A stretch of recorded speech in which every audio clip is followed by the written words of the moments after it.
Hey everyone, it's BrettFish. Welcome to another episode of Out of the Fishbowl. Chinese philosopher Lao Tzu said, "Nature does not hurry, yet everything is accomplished." And then Anne Lamott put it this way, "Almost everything will work again if you unplug it for a few minutes, including you." Let's hear that one again. Almost everything will work again if you unplug it for a few minutes, including you. And so I want to explore this idea of generously hitting the pause button in an episode titled Episode 2, A Quiet Pace.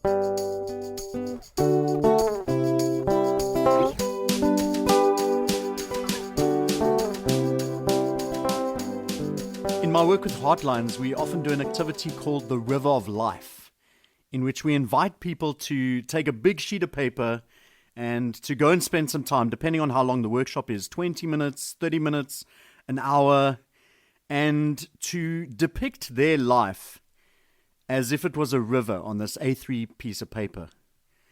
And so if you think of a river, there's certain different things that a river can have. When things are going well in life, maybe it's really wide. When things are a little bit tight, your river is really thin and narrow. When there's rocks in the river, that might talk about obstacles that you have to face. If there's a waterfall, it might be a time in your life when things were just crashing down and there was chaos. When there's a big decision that has to be made, it might be a split in the river, or it could even be an end of a relationship or moving to another place or whatever. So it doesn't really matter what the picture's all about. And I want to encourage you, this might be something that you want to decide to do at home or with friends or family. Grab a group of people and do this. It is an amazing exercise. And usually when I offer it to people, I've started telling them or describing it as an Oprah gift. You know that idea of look under your chair, you get a car, everybody gets a car. And while we don't give away cars with Heartlines all that often, it's almost better, I think, because there's this opportunity for you to sit with your story. And the focus of the activity is you draw the river, you come back to a small group, and you share with the small group your story, and it's a way to hear other people's stories and build bridges and connections and all of that. But I see as one of the greatest gifts of this activity the chance and opportunity for you to sit with your story. That's the Oprah gift, because that's something that doesn't happen often. It doesn't happen enough. I was thinking earlier today that probably the only time when you sit with your own story is perhaps if you are in counseling, or maybe if your birthday is coming up, or if it's the end of the year, you might have some traditions where you pause and reflect. But generally, we don't get to kind of just pause and stop and just sit with our story. Where have we come from? What have we overcome? What were some of the challenges we faced? What were some of the times we didn't think we were going to make it, and yet we did? What were some of the amazing achievements? What are we celebrating? Who are the people that have moved in and out of our lives? And so just finding time to sit with your own story can be such a gift. And I want to encourage you to find times and spaces when you can do that, because busyness can be like a drug and it becomes easily addictive. I've got to achieve this. I've got to tick off this list of things. I've got to do all the stuff. I've got to move to the next thing and the next person and the next opportunity and next encounter and next arrangement. And it can become this thing that you just kind of fall into like a flowing river, and you kind of lose grasp of determining your path, but you're just swept along with all the things that need to be done and things that need to be ticked off a list. And so it can become easily addictive. And I think that can be an identity or a self-worth issue for a lot of us. This whole thing of busyness, accomplishing things, ticking boxes, being in touch with the latest music or series or superhero movie, or having the latest car or phone, or saving up for this next thing, or going on this next experience, or whatever it is. It can become the identity. This is who I am. And we lose time to just pause and stop and say, am I happy with who I am? Are there things I want to change? Are there things I want to improve? Are there things I want to celebrate? Are there moments I need to pause and just grieve? And I think alongside this busyness is this whole thing of screens, that many of us, maybe most of us, can't live to an extent without our screens, especially our phones. And so we can get so tied to the next message coming in, to photographing this event, to a call or an email, we start to put work on our phones and we move from this thing to the next. And it's really hard to step away. It's really hard to just turn the TV off, put my phone down, put the tablet away, and just be in life outside of screens. And so often screens tend to dictate what we do, how we spend our time, who we interact with. And some of my most anxious and most relaxing times are when I leave my house without my phone. So maybe it's charging in the bedroom and I forget it or whatever, which doesn't happen often. And so there's this sense of missing something, the anxiety of like, oh, I don't have my phone. And then there's this sense of relief. Oh, I'm missing something. I don't have my phone. And I think especially when I go out on one of my neighborhood walks at night or whatever, just this idea of actually I don't need that. For me, my phone is my GPS, so I often have to have it just so I can get to the places I need to. But finding spaces and times of just being able to disconnect from it, not letting our phones dictate who we are and what we do and how we spend our time. We're also an instant generation, so we've moved from long cooking to microwave meals. We've moved to instant coffee and instant messaging and instant access to photos. And the photo thing, and I've thought about this for years, that I watch so many people miss out on experiences because they're busy recording them. So many people, it can be a sporting event, it can be out in nature, it can be on a camp or whatever, and they're so busy taking pictures with their phone, taking videos of their phone of all the things they are actually not doing, not experiencing. And so instead of sitting under an amazing, incredible sunset, you're looking at a really tiny version of it on a screen that you can go look at it for years to come, but actually you've missed that moment of being there. You've missed the moment of celebrating with your friends because you're busy taking pictures. And I don't know if you're like me. I take a lot of pictures, but I rarely go back and look at them unless they're kind of sitting on Instagram or I'm scrolling back looking for something. And so much of the things I want to record and remember and whatever just sit in a phone or on a computer somewhere anywhere, and I don't even go to them. And how many experiences, how many moments have I missed out on experiencing because I was recording them? 5-day cricket became ODIs, then it became T20s, and now there's even talk of T10s and 100-ball games, and it's just like everything is speeding up and going quicker and going smaller and going more instant. And it's not that that's bad. A lot of those things make life really more helpful or enjoyable and allow us to fit different things in. But I think we lose something if we kind of get caught up in all of that, if everything becomes sped up and rushed and busy and moving us on to the next thing. Now in the Bible, one of my favorite statements goes like this: be still and know that I am God. Be still and know that I'm God. And I often talk about when I'm out in nature, for me, this idea of seeing creation speaks of a creator. And so when I stand out under some stars or next to the beach, or even if I just stand now looking at my hands and looking at kind of how my fingers move and this intricate design work that I don't think can be an accident. But especially when I'm outside and there's beautiful things around me, be still and know that I am God. And whether you believe in God or not, I think there's some powerful kind of invitation there to just be still, be in the moment, enjoy the sunset, take in this ocean, enjoy the people around you.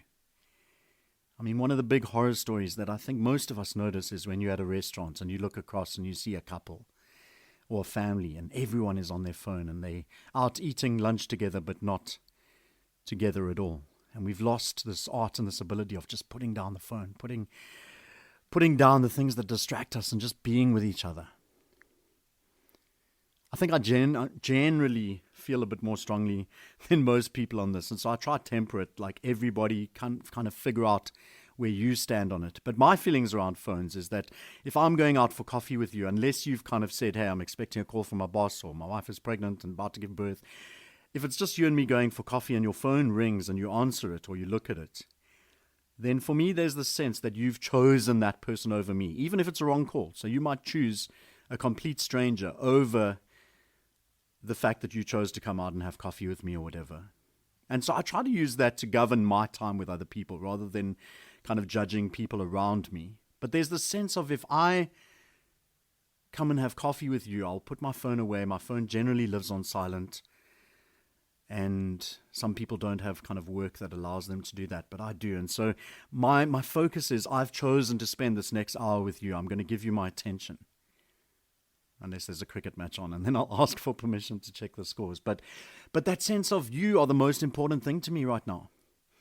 And if you're sitting with somebody and you pull out your phone and you're looking at it, you're saying that's not the case. And so as we look at this topic, a quiet pace, it's an invitation to find moments, to find days, to find strategies and ways to really just slow things down, to create space, to step away from screens, to engage with people and nature and yourself. And so for me, this idea of be still and know that I'm God, I've often found that with these early morning walks that I do on Muizenberg Beach. And so I have my phone with me because it counts my steps for Strava and I take photos with it. But then there's always a moment of putting the phone away and just being there. Stop to just listen, to reflect, to see, to smell, to take it in. And I do a weekly walk alongside Muizenberg Beach with my friend Charles. And I love walking with Charles.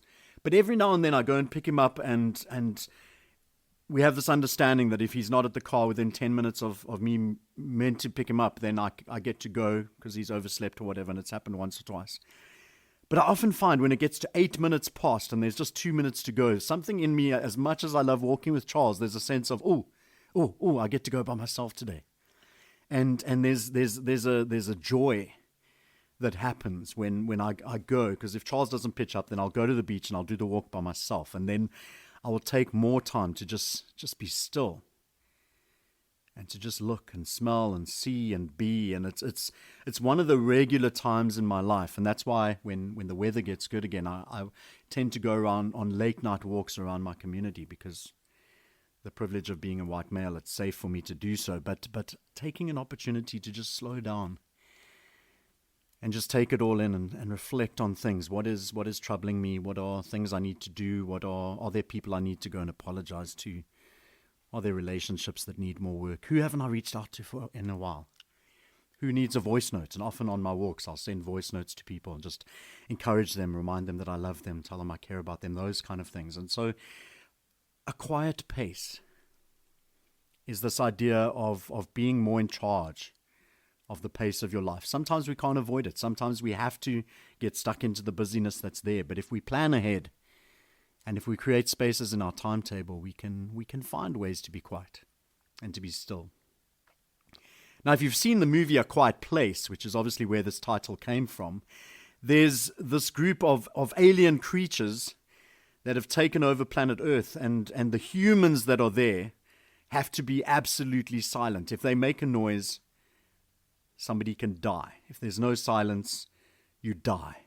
And that feels like quite an extreme way of looking at it. But I wonder if there's any truth in that for us, that if we don't make silence, if we don't make room to just slow down in life, to reflect, to think, to consider, to be amazed, to be in awe and wonder, that maybe we die, maybe a little part of us dies.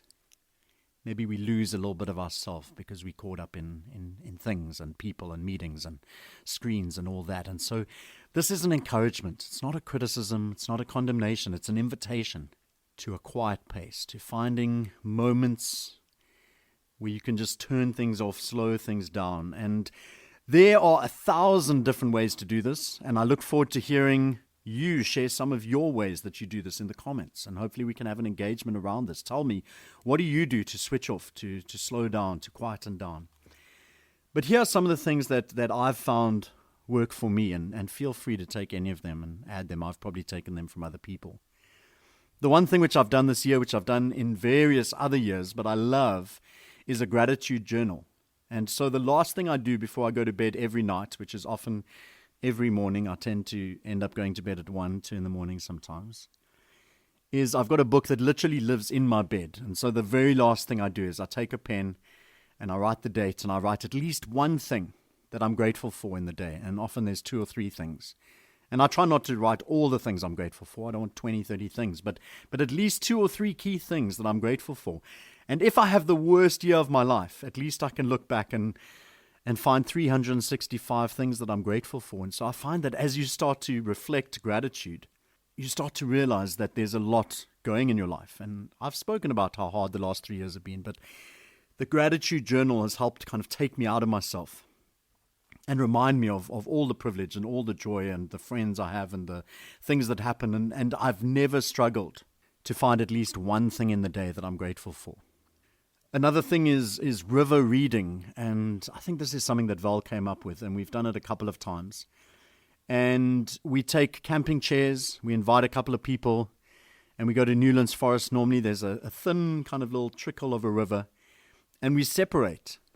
And we bring our books and we bring our snacks, and it's this idea of being alone together. And so I know there's a number of people that have joined us on it, and it's something I really want to do a bit more when the weather's good. This idea of you go with a group of people, but then for an hour, 2 hours, 3 hours, you're by yourself, but near other people. There's something strong in that, in a sense of community going out and being alone together. I love it. And people always walk past us, and people always get jealous and always go, that's an incredible idea. And they don't know maybe the specifics of it, but just this idea of slowing down in the middle of a forest where lots of people are walking their dogs and running and doing all this activity, and they see people that are just sitting in the river, sitting alongside the river, reading books. And so that is something that I want to encourage you to give a shot.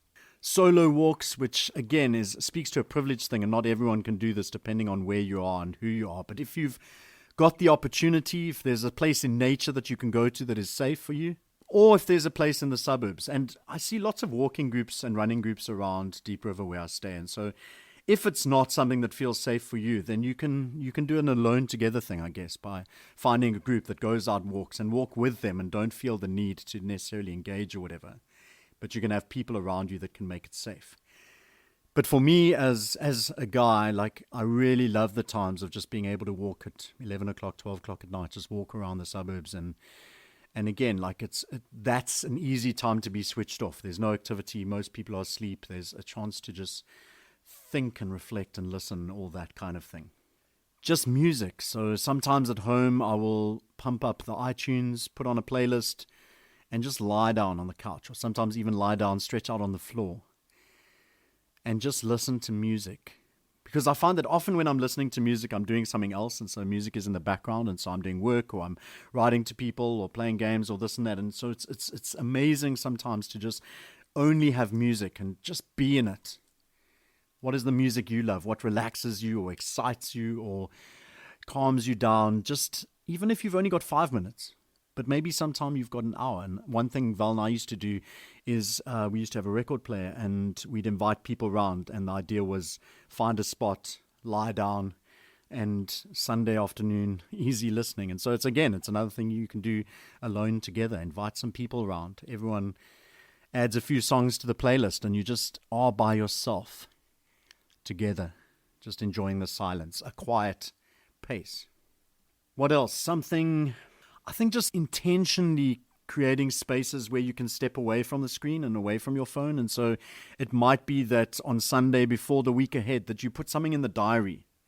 Or it might be as a family that you decide Wednesday nights are no screen nights, and you find creative ways of hanging out together, the question game or jigsaw puzzles or going on walks or whatever it is, learning a new hobby together. I think there's amazing capacity for us to connect with each other when we are intentional about putting the screens to the sides. And then this next one, gasp, leave your phone at home. Again, sometimes for us it's a safety thing. Sometimes for us it's a getting to the place you need to get to thing. But when there's an opportunity, maybe someone's picking you up and you're going to a party and you don't need your phone. Find opportunities to leave it at home. And to intentionally kind of step away from this idea that your phone rules you and governs you and dictates what you do. Another thing that I like to do fairly often, especially if I'm on a longer journey, I remember when I was driving to George recently, or when I drive to maybe Somerset West and it takes a little bit longer, is I love listening to the radio. I generally only listen to Smile FM because they play all the 80s music. But I find lots of times to just turn the radio off and again, just to be in the silence. Gives me time to think, gives me time to reflect, gives me time to take in the scenery or whatever's happening. And just, again, it's just a way of stopping or slowing down. And so turning off the radio, turning off the noise. And there's different things that create noise in our lives, finding ways to turn it off and just sit in what's left behind.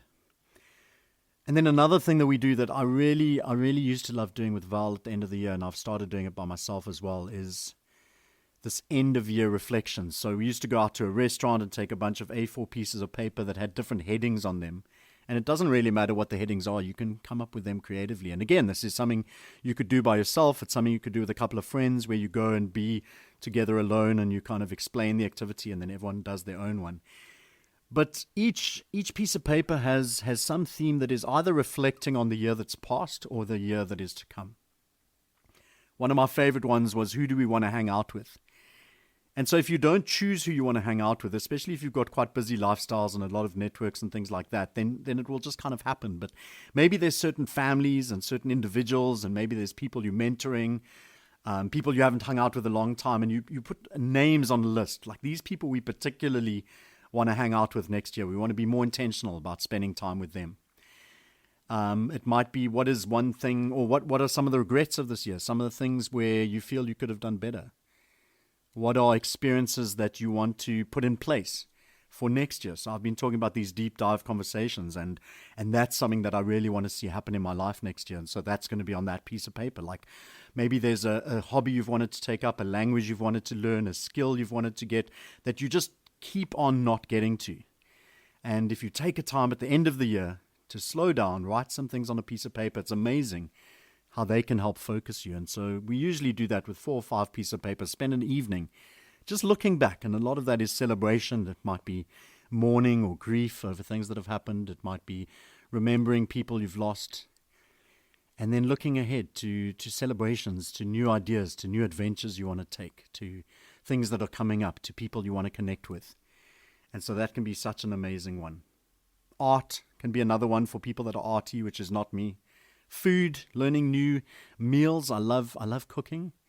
But I generally, especially now that I'm single, tend to get into the habit of just doing the 2 or 3 things I know because they're easy to make, they're quick, and then going through the motion. And so I've been intentional about getting recipes from friends. And so you've heard about the spicy lentil soup, and then recently I got a chicken curry recipe from Duncan.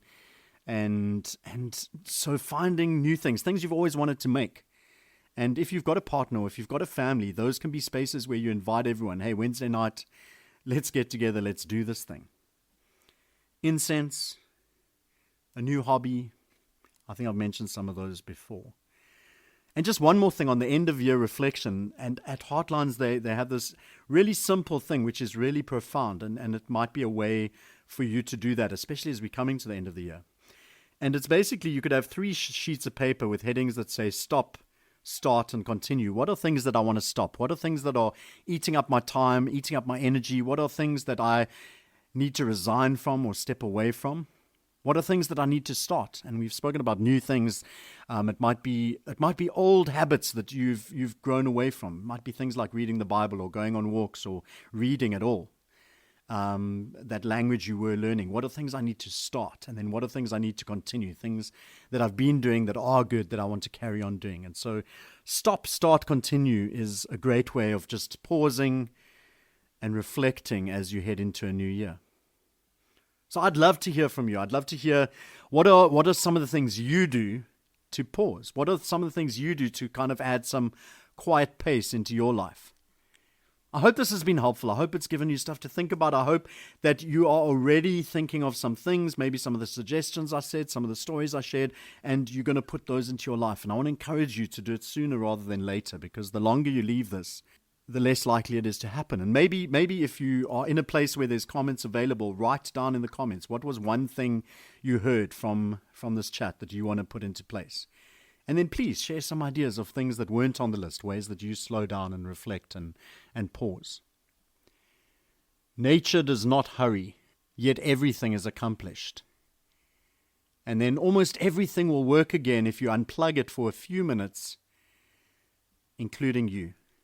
I hope that this has inspired you to really lean into the seeking of a quiet pace. And I want to encourage you, if you haven't yet subscribed to my podcast, please do that. If there are episodes from previous seasons you haven't listened to yet, there's some great stuff out there. Go and listen to it. But if you found this particular lesson, if you found this particular episode helpful, then please share it. Maybe you can share the link on your social media. Maybe you can tell specific friends that you think need to hear it. Hey, go check this out. Give it a listen.